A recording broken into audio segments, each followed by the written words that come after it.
Bismillahirrahmanirrahim.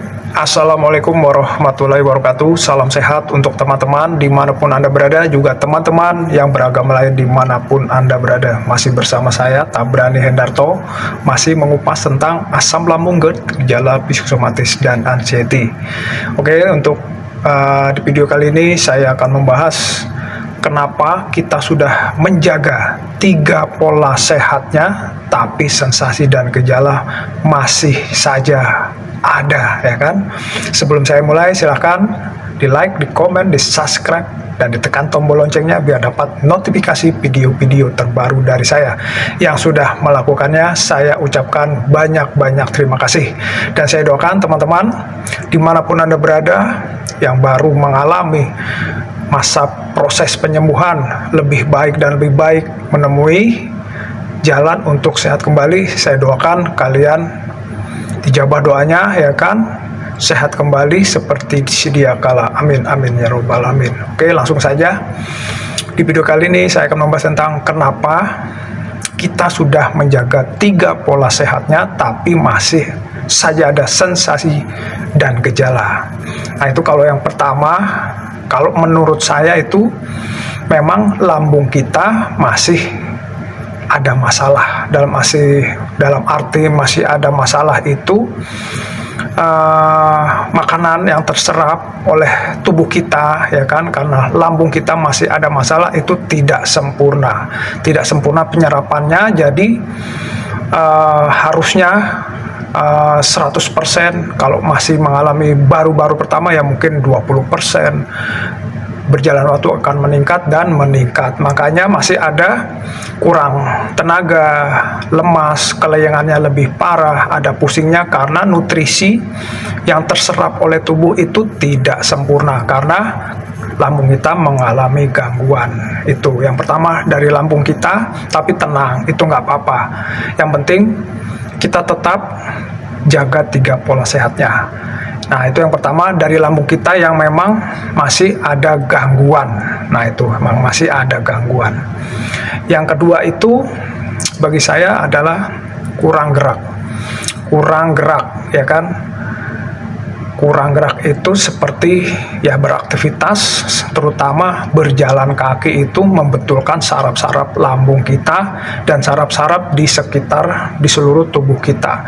Jalan kaki dan berjemur itu bagi saya pribadi, pengalaman saya itu sangat bermanfaat. Karena membentukkan lambung kita memang harus sabar, pelan, tapi akan lebih baik. Itu lambung saya dulu sekitar 1 tahunan itu sudah membaik dengan berat badan yang meningkat, itu salah satu faktornya. Nah, itu kurang gerak. Kalau menurut saya itu kurang gerak. Nah, itu lakukan aktivitas, nggak usah yang berat-berat, jalan kaki, berjemur semampu kita. Nah, itu kurang gerak.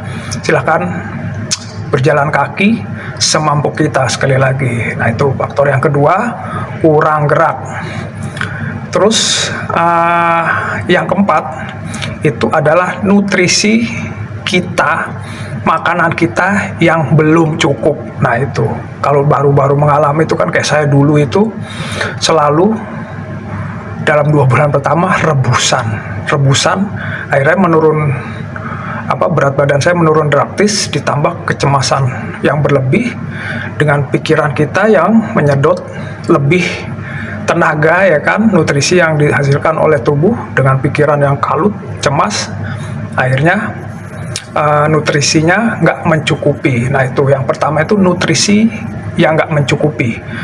Itu memang kalau pertama-tama ya wajar lah kalau memantang, tapi berjalan waktu harus berani untuk mencoba hal-hal yang lain, maksudnya makanan yang lain yang bernutrisi lebih baik, ya kan, misalnya daging, ya kan, ikan, sayuran, buah-buahan, ya kan, minum manis yang tidak menimbulkan sensasi seperti madu atau gula aren, itu silahkan aja biar nutrisi kita tercukupi. Nah, itu kalau nutrisi kita tidak tercukupi ya pasti lemas seperti biasa, ya kan, kelayangan yang seperti itu ya banyak juga sensasi dan gejala yang akan timbul, yaitu nutrisi yang tidak tercukupi. Nah, itu yang pertama, gangguan lambung kita, masih ada gangguan di lambung, ya kan.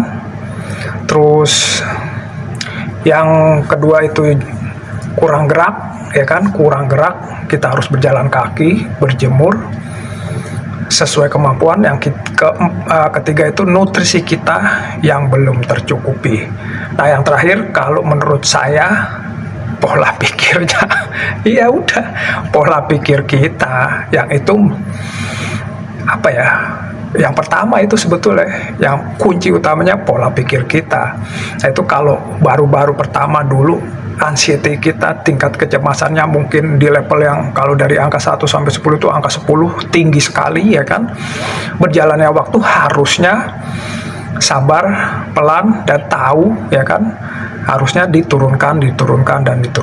Kalau diturunkan dan kita bisa mengontrol anxiety kita, nah itu organ-organ di tubuh kita tuh tidak selalu siaga, ya kan. Organ-organ di tubuh kita tuh tidak selalu siaga yang menimbulkan sensasi. Otot-otot di tubuh kita tidak selalu menegang, ya kan, jadi rileks. Nah, itu dengan salah satunya kenapa kalau saya dulu ya sekali lagi olah napas, ya kan, diafragma itu dari hidung dikeluarkan, ditahan di perut, keluarkan dari mulut, dilakukan berulang-ulang, baik juga untuk katup esofagus kita yang terganggu akibat GERD itu. Nah, itu terus berzikir kalau muslim, terus menerima ikhlas akan keadaan kita, Nah, itu kalau cemasnya itu kita bisa kontrol. Memang nggak mudah, tapi ya harus belajar, dilatih. Kalau cemasnya kita bisa meredakan dan kita berpikir normal, otot-otot ketegangan itu, saraf-saraf akan mengendur, ya kan, otomatis sensasi dengan gejala akan lebih berkurang jauh, seperti itu. Nah, itu kawan, ya menurut saya kenapa kita sudah jaga 3 pola sehatnya tapi masih ada sensasi. Yang pertama itu memang lambung kita masih ada gangguan, tapi tenang, berjalan waktu akan lebih baik dan lebih baik. Terus kurang gerak, ya kan, kurang gerak. Silahkan berolahraga, jalan kaki, aktivitas sesuai kemampuan, ditambah nutrisinya, makanan yang bergizi, minum manis yang bergizi juga seperti madu, ya kan, yang tidak menimbulkan sensasi dan gejala. Yang terakhir pola pikir kita, kecemasan kita kontrol, berpikir normal. Sekali lagi, kita berpikir normal. Ada sensasi, ya sudah, kita segini aja, jangan ditambah lagi, tambah lagi, jangan-jangan nanti udah sensasi sedikit, kita pikirannya sudah jauh lebih baik. Oh, sensasi, ya sudah, kita cegah, kita berpikir normal, kita netralisir. Wah, ini mah nggak apa-apa, cuma sensasi dan gejala, nggak bakal membunuh saya, tidak membuat saya mati mendadak, ya kan. Yang penting kita tahu cara pencegahannya. Nah, itu, dan terus dilatih pikiran kita untuk berpikir positif. Kalau kita baik-baik saja, untuk yaitu mengontrol emosi kita, meredakan saraf-saraf kita yang tegang, otot-otot kita yang tegang, ya kan. Nah, itu kalau sudah bisa mengontrol anxiety-nya itu, ya sudah, asam lambung kita terkontrol, ya kan, nggak turun naik, terus otot-otot kita tidak tegang, berpikir ya normal. Dan insya Allah kalau sudah berani, apalagi udah keluar rumah biasa, ya udah, insya Allah kita akan lebih baik lagi. Oke kawan, itu yang bisa saya share di video kali ini. Tetap semangat, kalian pasti akan lebih baik setiap harinya. Sabar menjalani, ikhlas dalam menerima penyakit kita, ya kan, selalu berdoa, beristighfar, bersyukur, dan berdoa. Insya Allah, Allah menjabah doa kita, diberi kesembuhan, sehat kembali. Salam sehat, tetap optimis.